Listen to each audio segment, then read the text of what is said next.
Initial Thoughts is a spoiler-free movie review series. All opinions are my own. Hi everyone, welcome back to Initial Thoughts, a series in which we talk about films as and when they're released.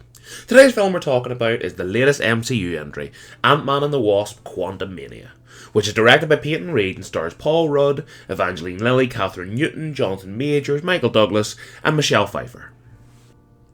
So if I had to describe the Ant-Man trilogy, which has now become, in honesty, it's quite surprising that a character like Ant-Man got a trilogy when we have had such strengths like the Captain America films, the Iron Man films, certainly the Spider-Man films at this point. So we've had these trilogies that have had real quality within the MCU. We're going to have, of course, Guardians of the Galaxy Volume 3, making that a trilogy this year as well. But it was surprising to me when I heard that Ant-Man originally was going to be, because the first film, the original Ant-Man, I didn't think was the strongest by any means, and it was probably, and I use this word a lot when it comes to some of the more generic Marvel movies, but it felt forgettable. Yes, Paul Rudd is obviously such a charismatic person, and all he's in, and he's such a... How would you describe Paul Rudd? You want to root for the guy. He is a guy, and he is someone that you want to see do well. He does have that natural hero quality, if you like, and he definitely does fit the role.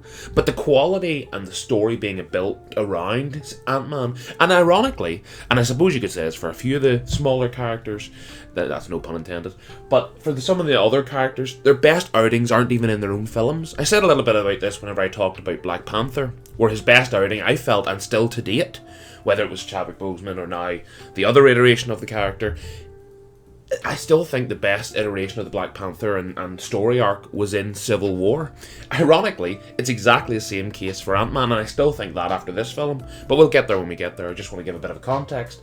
But Ant-Man, I thought, best outing and his most engaging outing was when he was in Civil War, and also his importance and significance in Endgame also made him an interesting character. So having them two, because we had the first film, and then we had Ant-Man and the Wasp, which I think everybody kind of agrees is possibly the most forgettable MCU film. Obviously, it has some cultural significance, or certainly plot significance when it gets to Endgame. But really, does anyone remember that film? It was situated between Infinity War and Endgame, and it just kind of rode on the hype of people wanting to know what's going to happen in Endgame, and that was about it. So I wasn't really going into this with too much optimism going into Quantumania. Yes, I've seen that we still had a lot of the larger actors in. We had Evangeline Lilly back, who I quite enjoy in a lot of things. Paul Rudd, of course, we've said that.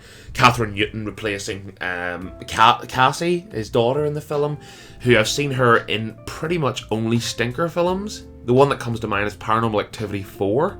It's probably maybe Blockers as well. Remember that John Cena comedy?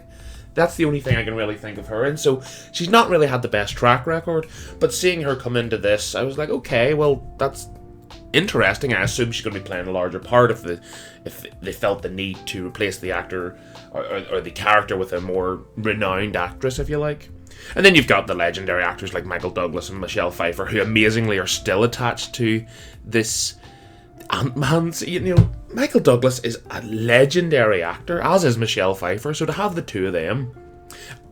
And lastly, who seems to be having, or will be having, his breakout year, which is Jonathan Majors. Yes, he appeared a little bit in the MCU last year in one of the television shows, as I'm sure you know, and it was kind of a smaller introduction to Kang as a character, but this really is the introduction, and that's where I want to start with talking about Ant-Man Quantumania, because Jonathan Majors is the best part of this film. I'm sure you've heard everyone say that, but he is. He's actually the main reason I didn't hate this film. But we'll get there. But Jonathan Majors, he just has that kind of stoic nature, but also he's quite charismatic. It's quite a contrast, and he's able to flip in and out of personalities, and he feels threatening but also comforting. He plays it so well, and he is a really interesting character. But, and this is where one of my biggest gripes will be with this film, I imagine this again will be a forgettable entry in the MCU. And for a lot of people, they'll want to forget this, because this movie's not good. Ant-Man and the Wasp: Quantumania is not a good film, in my opinion. I thought that it really just... It kind of typifies exactly my problem with everything in the MCU at the minute. And it kind of echoed back to about this time last year when we had Doctor Strange and the Multiverse of Madness. Of course, not even holding a candle to the greatest multiverse movie last year, which was Everything Everywhere All at Once. And that was such a disappointment. But in that film, Elizabeth Olsen as the Scarlet Witch was far and away the best part of it. I felt similar with Ant-Man and the Wasp: Quantumania with Kang. It was one character that wasn't the lead or wasn't the core set of heroes that was the main part and kind of blew us away as the audience. But apart from that, and even with Kang, while we're on that point, surely he will have a far better involvement or a far better story arc and appearance in upcoming projects for MCU. Surely, he will be here to stay. He is this. I've heard that term. I'm sure you've heard it. That cliche. He's the next big bad. That it's going to be that. But it will be, that's what will happen. We'll get a great outing of him in a great film, I would hope, down the line. But this just felt like, yeah, he's here, so you know who he is. And it's about that. That's kind of the long and short of it. But for the film itself, let's go through what I liked and let's go through what I didn't like. And to be honest, if you haven't already gathered from what I mentioned there, I don't think there was a whole lot of points that I did enjoy a lot. Something I did quite appreciate was Michelle Pfeiffer got to do a little bit more in this film. I couldn't even tell you a line she said in Ant-Man and the Wasp, the other film. So she kind of gets to be a bit more involved in this, as does Michael Douglas to a certain extent. Maybe not to the level he was involved in the first film, but there is a bit of that. There's also that character MODOK, which I'll not get into, but it also just doesn't really work for me. It just is silly.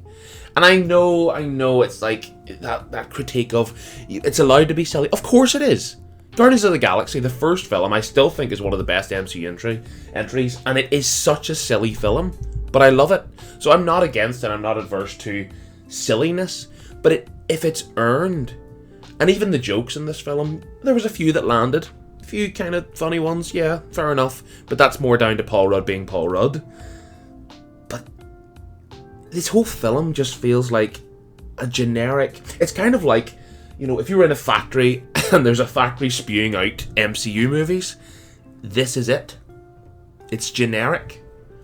And I don't want to harp on this every time we talk about MCU films, because we've had maybe one or two real good ones in the last 2 to 3 years. Especially No Way Home, of course. I mean, everybody can kind of unanimously agree that was just a brilliant cinema experience from start to finish. Not only with the cameos, but the story being told as well. And I think that's my point, because something like Doctor Strange and the Multiverse of Madness, that was the issue with it. It was sold on the cameos. It was sold on, who's going to be in this because it's a multiverse movie. And the story being told itself was such a waste. This film doesn't have, in my mind, anything to really go, oh my god, I'll go see it because I heard such and such might show up, which is a lot of what Marvel movies have become nowadays, sadly. But it just feels like, the setup for Kang is good, and that's it. And one of my biggest issues with this film, yes, it doesn't blow me away in so many ways, and it seems silly, and it just kind of turn your mind off from basically the first minute. It's that kind of film. But something that I always, and I've mentioned this so many times about dialogue, and dialogue can be good, and dialogue has been good in MCU movies. Even some of the lesser ones, sometimes the dialogue is maybe one of the only saving graces in some of them. But this film has no subtlety. The whole film is exposition. Every single scene is, you as the audience member, you go in and you have to just be told things. This is Kang, and he is bad because he is this. When I was in the quantum realm, I didn't tell you conveniently about this because this is this. And it's like, that's the whole film. It doesn't have any substance. And I think that's my biggest critique of Ant-Man and the Wasp: Quantumania. It feels hollow. It feels like it has no heart. If you get what I mean. It seems like And even it doesn't seem like a passion project for anyone. It doesn't seem like even the actors have too much chemistry with each other. Paul Rudd and his new daughter, if you like, in this, even though it's the same character from the last two films, it feels like he's only getting to know his daughter in this film. And I know there's been that 5-year separation, of course, because of the plot elements and things like that. Yes, that's fine. But it feels like he's never met Catherine Newton's version of Cassie until this film. I don't know if maybe I'm the only person that felt that, but it feels like such a disconnect. They have no chemistry with each other. Evangeline Lilly, like, she's on the poster. It's Antman and the Wasp. And the Wasp is probably the most forgettable character in all of this, because Paul Rudd obviously plays a core role. Cassie plays a very core role in this film. Jonathan Majors, of course, is the main villain. Michael Douglas and Michelle Pfeiffer get to be more involved, as I say, in more of the central plot that's happening, which I suppose is a positive for them. They're not just there for the sake of it. But Evangeline Lilly, she's there, but I don't think she had like any memorable lines or memorable moments in the whole film. It's like they went, oh yeah, this is an Ant-Man movie. And I don't think anybody in the board meeting went, no, it's an Ant-Man and a Wasp movie. And they went, no, we've got Paul Rudd. Don't worry about that. We'll just put Evangeline Lilly there. She's just there. She exists. Like, what a waste for her. I'm sure she feels, because obviously Ant-Man and the Wasp was a good introduction to her, I suppose. And I suppose that was the best saving grace of that film, which was, it was a pretty good introduction to her, and it was a good kind of having the both of them together, both their characters and the dynamic between them was probably one of the better parts of that forgettable Ant-Man and the Wasp film. Whereas, like, she just gets to do nothing here. It's just like, oh yeah, you have to be here. But actually, your mum and dad are more important in this film, who are like 70. And it's like, I don't know. There are so many things like that. But you could break it down to the minute details. As I've said, there are tiny plot points and things like that. But the overall point is, it just feels like there's a decline in the MCU. If we go back, since all the cinemas were shut down, let's say, and from then we had Black Widow, which was okay. We had Shang-Chi, which surprisingly good. No Way Home, Eternals. What was last year? Doctor Strange Multiverse of Madness.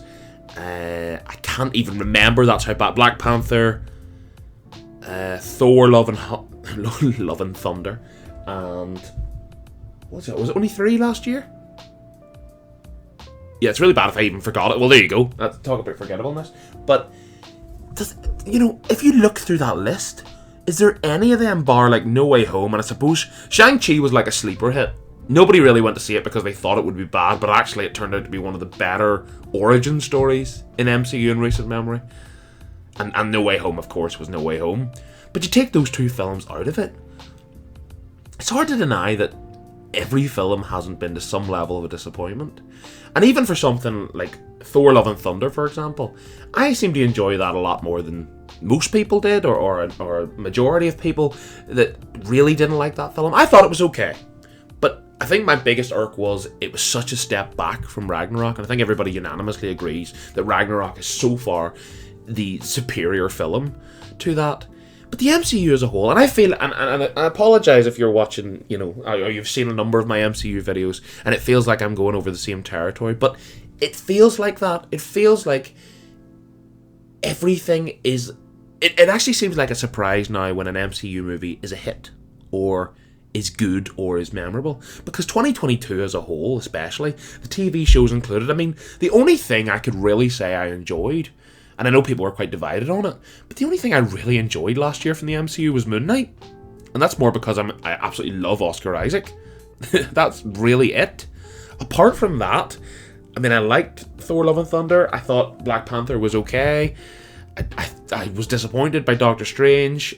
The rest of the TV shows, Miss Marvel, She-Hulk, come on. It's like, the whole of the MCU just feels so tiresome now. And as a fan who, I want to see Iron Man with my dad a lot of years back, and I really enjoyed it, and to see where it came and see how much it grew to be what the event and the magic that was Infinity War and Endgame, and to now see just a few years later how much of the spark it's lost. It's a shame. But for this film in particular, Ant-Man Quantumania, I don't think it's not my final straw with the MCU or anything. It's just a swing and a miss. It's not the most offensive film in the world by any means. I would imagine a lot of people would probably still enjoy this just because of Jonathan Majors, especially. They enjoy Paul Rudd, and it still has some of the kind of trope MCU quirkiness. It does have that, and it is there, but it just feels so shallow. It feels so. It doesn't have it doesn't have the magic, I think is it, and I think it's been the kind of snowball effect of the last year, and I hope it doesn't continue into this year, because especially with the next MCU movie being Guardians of the Galaxy Volume 3, which is one of my more anticipated films for this year, and if it's a letdown, that will be a sad case indeed. But let's get to rating time. As you can see, IMDb, yeah, not the highest rating for them, but I mean, I'm even lower than they are. Ant-Man and the Wasp Quantumania is getting a very disappointing 5.5 out of 10. And the only reason it's getting over the 5 mark is because of Jonathan Majors. And that's about it. It's just a shame. And I feel like I've ended a lot of MCU reviews recently with "it's just a shame." I hope that's going to change. Don't get me wrong, I'm not here to just bash on the MCU because, it's not as good as it used to be. That's not that at all. It's actually the opposite. I go in to see these films on the optimism and the hope that they will be returning to that magic. What the MCU needs is about 3 or 4 brilliant outings in a row. And that's all it takes. That's all it takes. But at the minute, it just feels like there's so much MCU getting pushed down our throats, whether it be the television shows, whether it be the movies. And I know I've heard Kevin Feige say that he wants to dial it back, for lack of a better term. Okay, but, I don't mind this kind of avalanche of content, but there has to be at least some of it that's of substance. And there's been so much of it that hasn't. And this is just another iteration of that. And for Ant-Man in particular, I wonder what Paul Rudd feels. And Evangeline Lilly, I already said about how she feels. At least Paul Rudd gets to be the main character. But I wonder how he feels. Does he feel treated well by this trilogy? Or does he think, like I have and probably a few you do, which is my best outings in the MCU were in Endgame and Civil War, and that's been it. The big ensemble movies where he was able to bounce off the other charismatic and brilliant heroes that they can have that chemistry with each other. Yeah, it's just a shame. But on the flip side, the optimism is still there. The optimism is still there for me. I hope it is for you guys too, because the MCU is still a new thing. And I suppose that probably sounds really silly to say because it started in 2008, 2007. It's been going that long. But it's still the only movie franchise that has ran this long with this many outings. And it was bound to have a dry spell. I understand that. But there's got to be a point when it bounces back. Or if it doesn't, well, who knows what will happen. Because we've seen what's happening with DC. DC's having a full overhaul. And if they get that right, and the MCU continues its slump, for lack of a better term, who knows? Who knows? But again, that could be 5-10 years from now. Who knows? But overall, Ant-Man the Wasp Quantumania was a disappointment. I really, really appreciate you, as always, taking the time out of your day listening to me talking about the movies. Sadly, this wasn't an optimistic one. This wasn't a happy or, well-earned or talking about a brilliant film. But there may be soon. We have a lot of films coming out in the next few months, especially some kind of AAA names, things like John Wick, things like Creed, things like, as I say, Guardians of the Galaxy Volume 3. So they will definitely be getting initial thoughts videos. So if you do enjoy listening to me talking about the movies and want to stick around, I'd appreciate you so much if you do. If you want to hit subscribe, leave a like, let me know you enjoyed it. And if you do, I will hopefully see you in the next one. Bye, guys. Thanks for taking the time to watch this video. Before you go, here are some of my other videos. For updates and information on upcoming videos, the best place to find us is my Twitter. Much love, everyone.